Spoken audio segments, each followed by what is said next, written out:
ଜାଣିନି ଠିକ୍ କହୁଛି କି ଭୁଲ। ଯେତିକି ମୋ ହୃଦୟକୁ ଛୁଉଁଛି ଆଜ୍ଞା, ଆପଣମାନଙ୍କୁ ସେତିକି ମୋ ହୃଦୟ କଥା କହୁଛି। ଆଜିକାଲିକା ମଣିଷ ଆଜ୍ଞା ବିନା ସ୍ୱାର୍ଥରେ କଥା ହଅନ୍ତିନି,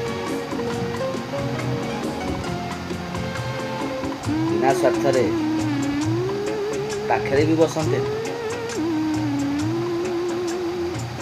ବିନା ସ୍ୱାର୍ଥରେ କଥା ହେବା ପାଇଁ ବି ପଚାଶ ଭାବନ୍ତି। କାହିଁକି ଜାଣିଛନ୍ତି?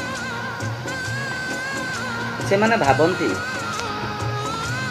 ଏ ଲୋକଟା ମତେ କିଛି ନାହିଁ, ପଇସା ଅଛି ନା ଇଜ୍ଜତ ଅଛି ନା କ'ଣ ଅଛି, କାହିଁକି କହିଲେ?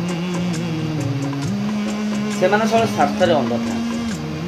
ସେଥିପାଇଁ ଭଲ ଲୋକଙ୍କ ପାଖରେ ସେମାନେ ସ୍ୱାର୍ଥ ଉଣ୍ଡାଳନ୍ତି। ଯାହା ପାଖରେ ପଇସା ଅଛି ତା ପାଖରେ ଇଜ୍ଜତ ନଥାଏ, ଯାହା ପାଖରେ ଇଜ୍ଜତ ଅଛି, ଯାହା ପାଖରେ ସ୍ୱାଭିମାନ ଅଛି, ଯାହା ପାଖରେ ଭଲ ପାଇବା ଅଛି, ଯାହା ପାଖରେ ସ୍ନେହ ଶ୍ରଦ୍ଧା, ମଣିଷର ଦୁଃଖକୁ ଦେଖିକି ଯିଏ କାନ୍ଦି ପାରୁଛି ସିଏ ଆଜ୍ଞା ଏ ଦୁନିଆରେ ସବୁଠାରୁ ଇଜ୍ଜତ ପାଇବା ଲୋକ ଆଜ୍ଞା। କିନ୍ତୁ ଏଠି ଲୋକ ଚୋରଟା ପାଖରେ ପଇସା ଥିଲେ ଚୋରକୁ ଆଜ୍ଞା ଆଜ୍ଞା ଆଜ୍ଞା କହି ବାବୁ ବାବୁ କହିକି ଗୋଡ଼ଉଛନ୍ତି। କିନ୍ତୁ ଭଲ ମଣିଷ ପାଖରେ ପଇସା ନଥିଲେ ସେ ଯେତେ ଭଲ କାମ କରୁ, ଯେତେ ପୁଣ୍ୟ କରୁ, ଯେତେ ଲୋକଙ୍କୁ ସାହାଯ୍ୟ କରୁ, ଲୋକଙ୍କୁ ଲାଗେ ଦେଖେଇ ହେଉଛି ଦେଖୁନା,